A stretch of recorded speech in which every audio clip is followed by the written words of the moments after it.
For those of you used to the pressures of rush hour traffic, this journey into work will seem like heaven. These narrow lanes are a million miles away from the chaos of the city. This is a world where time seems slower. It's a place where traditional craftsmen ply their trades, where quality of life and way of life go hand in hand. This is Easterbrook in Devon.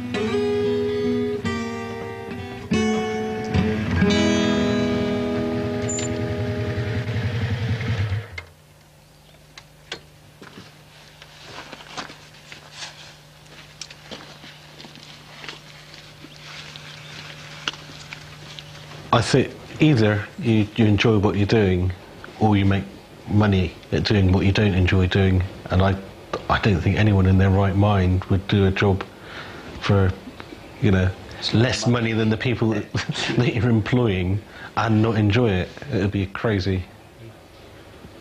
So, just by the fact that we're doing it must mean that we've got a passion for it. It's a lovely way to make a living.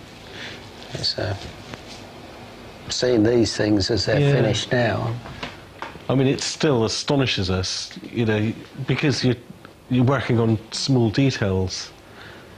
You don't realise what you're making until right at the end, and suddenly a sort of, and you look at this and you think, blimey, did we make that? How did that happen? You know, it's just, of it as well. You know, and then you play it and it's great.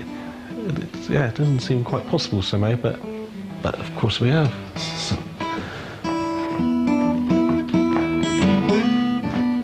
Andy and Simon are the owners and makers of Brook Guitars. 10 years ago, Andy was a garage mechanic and Simon a builder. It was work that didn't inspire and led them to crave a job where they could use their varied skills to produce objects which people would desire rather than just require. They found it making acoustic guitars. Building houses and fixing cars may not appear to be the type of occupations that would give you a good grounding in lutherie, but guitar making requires a unique blend of art, craft, and engineering ability. It also requires a good teacher. Simon and Andy were fortunate to have master luthier Andy Manson as their tutor.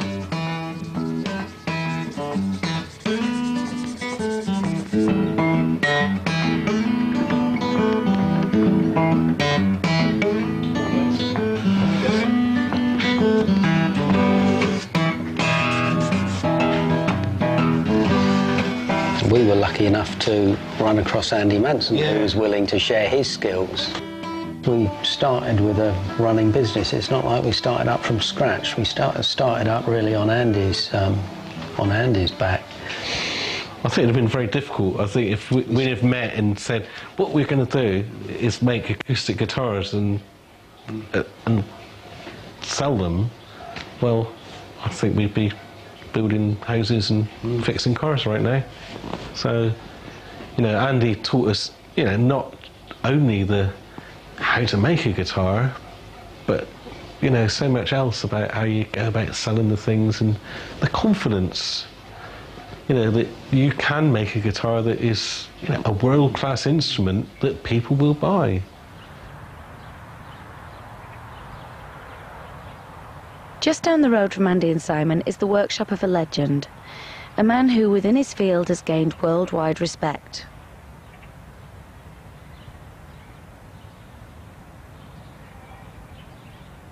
Andy Manson is a doyen among luthiers.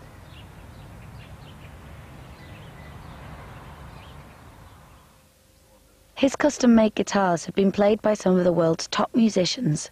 Sting, Jimmy Page and John Paul Jones are among those who own a Manson. Guitar making is a solitary profession, and Andy's always preferred to work alone, but in 1990 he was persuaded to expand his business. One of my customers came along and decided to throw some money my way and expand the business. and I was a bit nervous of the whole thing, to be honest, to begin with. But he was very persuasive and encouraging, and I thought, oh well, let's give it a go. And so we set up the thing at Easterbrook and took on Simon and Andy, who you've met, and just set about getting to grips with the whole thing and how we could produce lots of guitars as opposed to one at a time, which is what I've been used to. It was a good mix to get together, because Andy's very much an engineer kind of person, and Simon is very artistic and a lot of musical background and lots of experience with guitars and playing them and so on. And a craftsman also. I think it's a really good mix. I suppose it was about 3 years we were together down there, and then I found myself being rather frustrated by my role at that point, because the guys were competent enough to do the work. I seemed to be doing a lot of management work and feeling uncomfortable with that whole position, really. So I left them to it and went back to working on my own. I'd come to realise that when you work for a long time acquiring specific skills, you have something which is not actually entirely yours. There's a certain responsibility aspect to it. There feels a need to pass it on somehow, to hand it over. Otherwise you feel kind of trapped with this thing, and if you're going to die, that's it. There's something that's stopped which needn't have actually stopped.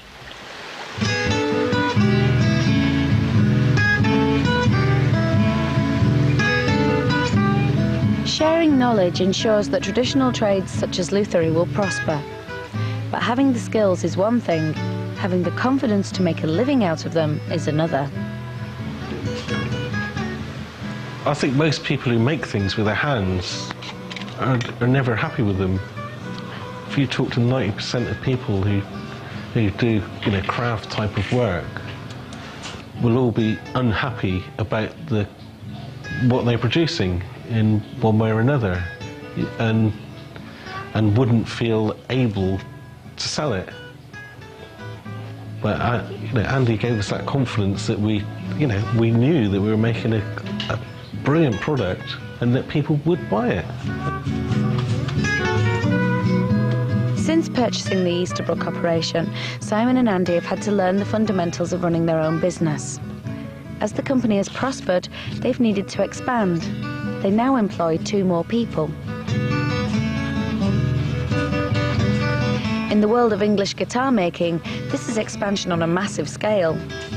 But the managerial responsibilities that are part and parcel of such empires have been difficult for them to accept.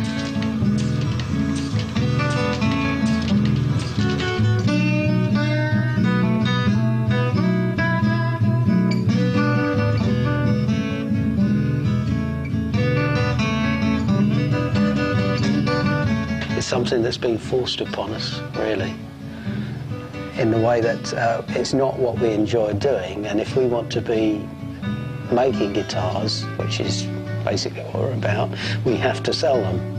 So that's the only reason. It's a necessary evil to allow us to do what we want to do, really. All I want to be doing is making guitars. I don't want to be faffing about on a computer doing the bookwork. But it's something that has to be done, because if the business doesn't survive, then we don't survive, and we have to go back to doing horrible jobs. Go back to building, go back to... Have to get a job, won't we? Andy and Simon have developed a close working relationship. They have a mutual understanding, which is particularly evident in their work. They assess the quality of each guitar at every stage of production. They may not have the procedures of large multinationals, but their quality levels are quite simply second to none. It's just heavier around the heel and a bit more around the heel, and just still looks a little bit green, doesn't it, with it?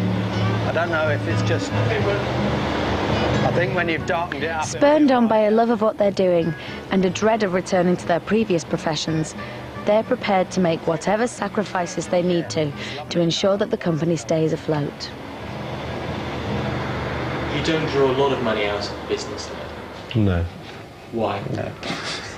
Because we feel it's more important that it stays within the business so that Just your trying to business build can it up. expand. Yeah. If we want to draw out something, it would be nice to think that we got the business into such a state that we could draw a decent wage out of it in the future.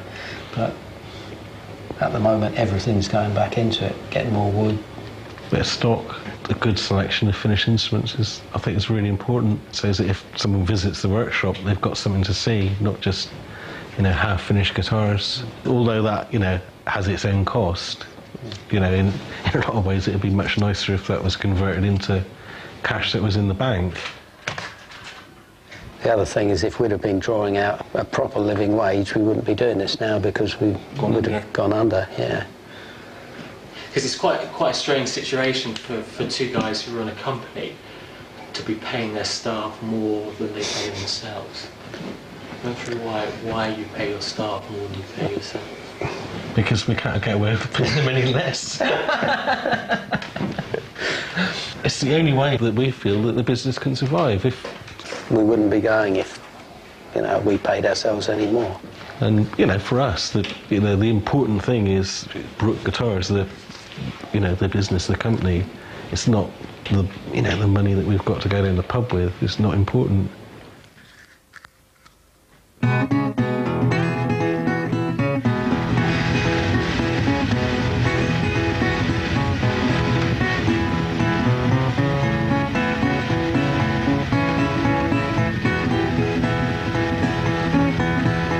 The English countryside has a whole host of natural resources that Brook Guitars can utilise.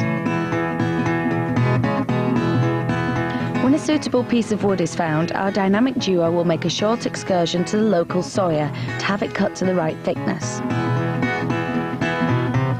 One of the pleasures of the job is making use of natural materials, wherever they come from.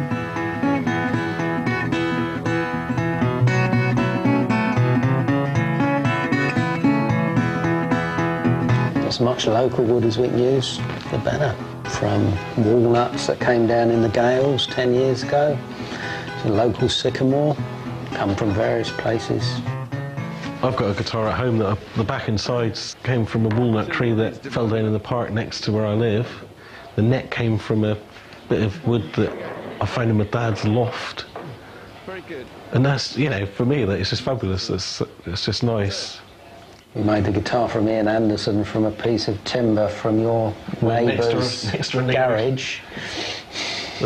There's an old bedpost, Victorian bedpost. He's a Jarrah. It's, you know, I couldn't believe it. Incredibly hard, and It's an excellent bit of wood. It was a great guitar. Choosing the right wood is an art in itself. Simon and Andy Sawyer is Bill Smith. He's a well-known beehive maker and a man who knows a thing or two about wood.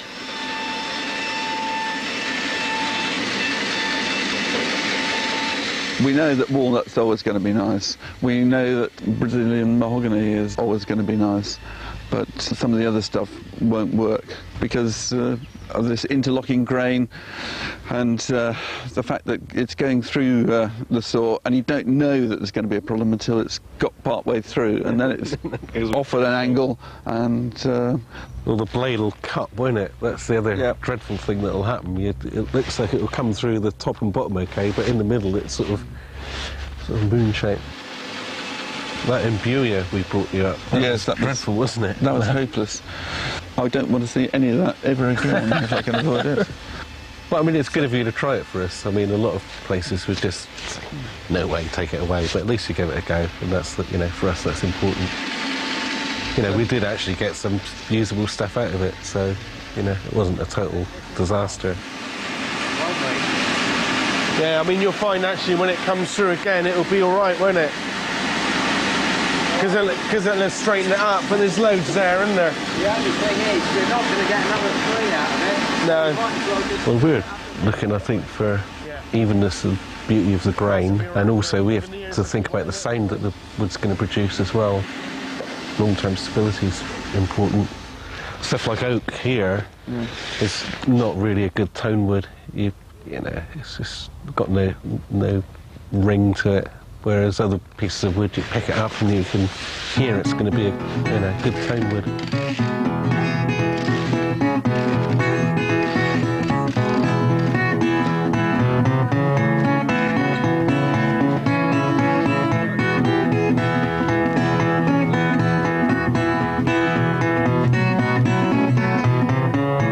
The wood needs to be cut into shape as soon as it gets back to the workshop. This will prevent it from warping during the drying process. It can take up to 1 year for all the wood components to dry out before assembly can begin.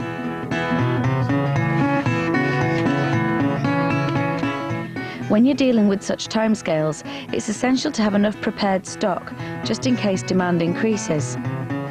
This is not an industry that can work along the principles of just in time.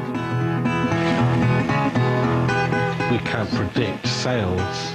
All we can say is it'll take us this, X amount of time to build a guitar. It's going to cost us this in materials, this in overheads, and that's about as far as we can go with it. If we knew that we had 100 orders every year guaranteed, it would be easy to plan something, but we don't know how many orders we've got 1 month to the next. Our most difficult problem, I would say, is marketing. Although, to be fair, we've not really had to do any so far. Considering we're so bad at it, I think we've done remarkably well. I think in a way the product does seem to sell itself, and I think there are a certain proportion of the public that will seek out an excellent handmade thing, whatever that may be, and it happens that we make guitars and people do seem to seek us out, so that's lucky for us.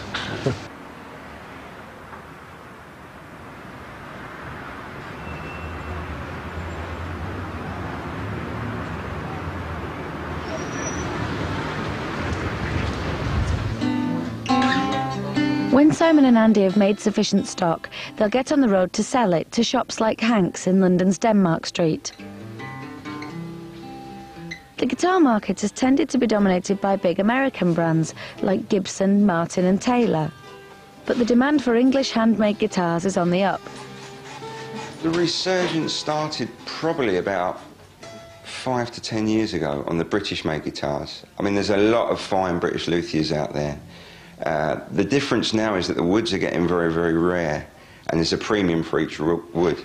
I mean, there's Brazilian rosewood, which is a very, very difficult wood to get hold of. It's banned all over the world. You can't import Brazilian rosewood. The woods they use on handmade instruments are usually far superior to what they use on production line instruments.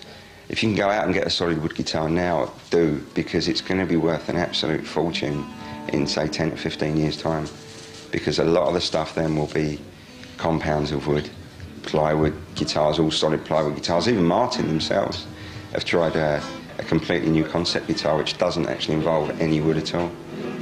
It's a shame in a way that the production companies that don't concentrate as much on making the instruments as well as the handmade stuff can afford to, pay their staff so well. And there's these little guys out in the sticks in their little thatched cottages and in their tiny little sheds producing instruments that will sell the world over. They can't afford to advertise them. It's all done by word of mouth. It's nice that, when a customer leaves the shop, they've made that choice against all the other obstacles that have been put in their way. They've chosen the British handmade. I think it's a real credit to guitar luthiers. Someone want a coffee? Don't mind. Yeah, I'll stick the kettle on. Keith and Eve. Hi there. Hi Eve. Andy, are you? I'm Andy. Nice to meet you. Hi Keith. Okay. Hi. So, here we are. You found us okay? Oh, not too bad, yeah. One little mishap because I went into the little agricultural garage just down there. Oh, not too bad then. With a Brook customer, Excellent. they usually come with their partners. They usually put up outside in either a Range Rover or something from out of town. They don't often beeline the Brook as the first instrument they're going to pick up. They will usually pick up the American glamour boys like the Martins or the Gibsons. Then they'll carefully work through. They'll try the Loudons and they'll try a Manson and then they'll try the Brooks. And once they're settled down, they'll get more into the instrument. And you can see there's a beaming smile on their face. They're kind of whispering sweet nothings to their partner, and the partner likes it. And if you can get the partner to like it, you're 3/4 of the way there. I just like the colours, and they're like silly. The colours. You don't mind what sort of guitar it is, as long as it's the right colour? Well, I wouldn't have a clue, really. As long as it's not red. You think, oh my God, that's very good. I just think you can't possibly go wrong. You've got so many choices. Just keep going now. Okay, well, this is another tabby, but... When you say another, that's the same as the first one, yeah. But it doesn't have the gold hardware. Exactly, and it's in a slightly different wood. This is lacewood, which is London plain. It's been cut on the quarter. I mean, to say we've done no marketing is probably not quite true. We try and send guitars in for review in the music press whenever we can. It's about 4 or 5 different magazines that regularly take guitars, so we generally go for about 1 a year in one or other of the magazines. We're mentioned in buyer's guides at the end of these magazines, which you don't actually have to pay for. I'm sure you know about. Which review was it? Let's see, was it the Torridge and Tamar? Yeah, this one? that's it there, yeah. Well, I was sort of edging towards the old 12-string, but and I did have a couple out of young. That's one advantage, I think, of this. The location here is that people have got to be serious, reasonably serious anyway, before they come to visit you. You know, you don't get people sort of stumbling off the street. Oh, yeah. Oh, guitar makers, yeah, we'll just pop in here and have a look. That'd be dreadful, we never get a thing done. So, you know, this is nice. You know, people who want to find this can find this, but people who are not really that fussed don't bother to come out. So that works really well, I think, doesn't it?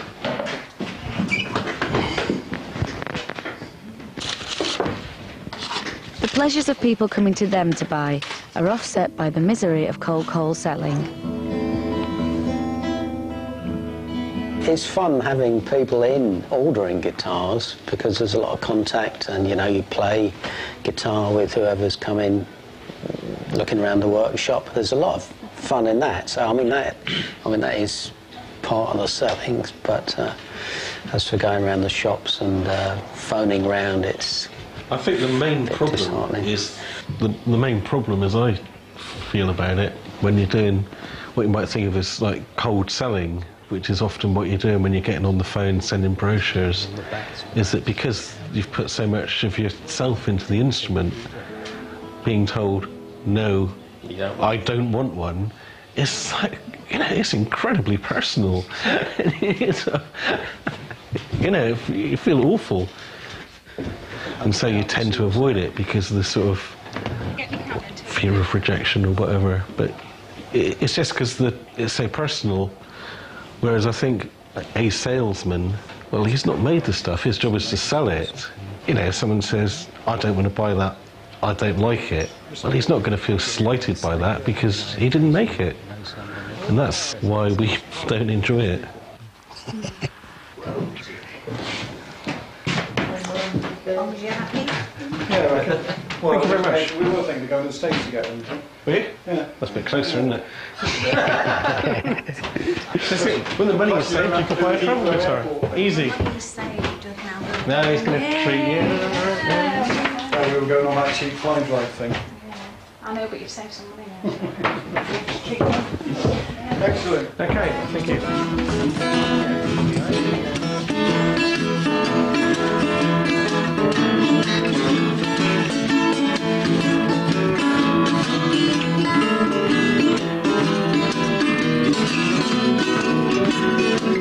oh, it's terrible.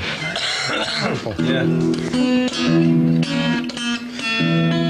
I'll do it. Wait, let me just try. You start them off, son.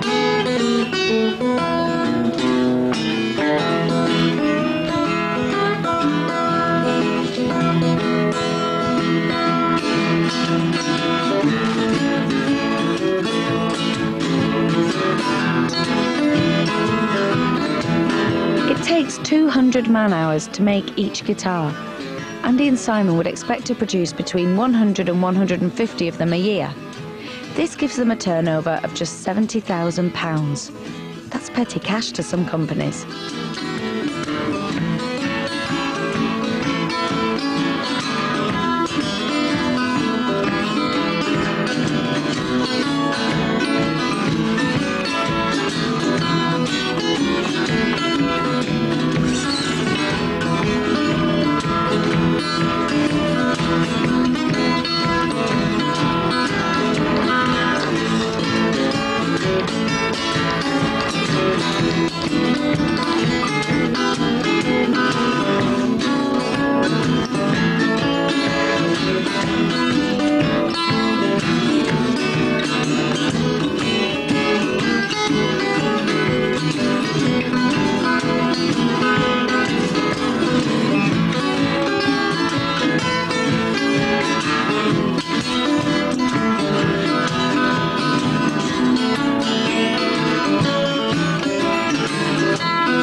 etc., etc.